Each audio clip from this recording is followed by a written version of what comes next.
joy and smiles to families. Oh my goodness, gratitude is a must!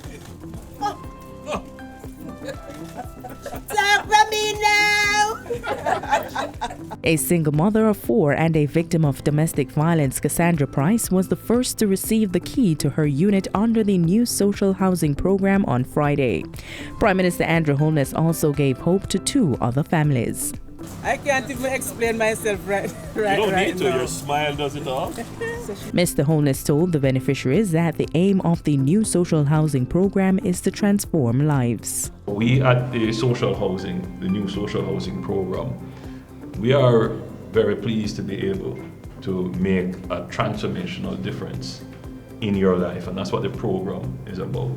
Social housing is an important part of what we call the social safety net. It is the establishment of a standard below which no Jamaican citizen should live. Still in St. Catherine, Prime Minister Holness gave a commitment for the replacement of the Spring Village Bridge while touring the area. He indicates that the new bridge will be a durable structure capable of withstanding factors associated with the extensive use by motorists and commuters, as well as weather-related incidents such as heavy rains. So we look at environmental risks and climate risks.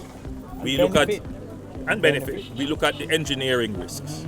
We look at other kinds of risks, community and social risks, before we actually put down $1. Right. So that when this bridge is built, we are not expecting that a heavy shower of rain would move it. Mr. Holness says Cabinet is set to approve a $250 million contract for the bridge, and Jamaica Broilers Group, which operates a plant in the area, is contributing $50 million towards the project. The Spring Village Bridge was closed by the National Works Agency in September 2022 following assessments which determined that the structure was severely compromised and posed a danger to motorists and other users.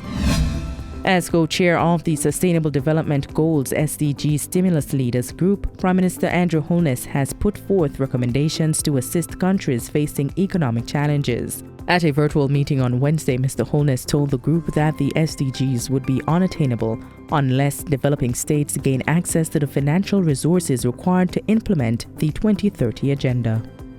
Mr. Holness went on to say that the international financial system must urgently respond through innovative mechanisms to create the fiscal space needed for developing states to build a sustainable and resilient future. And finally, Prime Minister Andrew Holness has congratulated the Reggae Boys on their home victory against the Dominican Republic in the World Cup qualifier.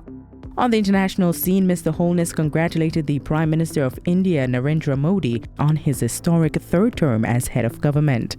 Prime Minister Holness said Jamaica and India had enjoyed strong bilateral relations, and he looked forward to that strengthening for the mutual benefit of people in both countries. Mr. Holness also congratulated Claudia Sheinbaum on being elected the first female president of Mexico, and said he also anticipated continued growth and expansion of the excellent bilateral relations enjoyed with that country. And that's it for Jamaica House Weekly. Be sure to join us next time for more of the news stories coming out of the office of the Prime Minister.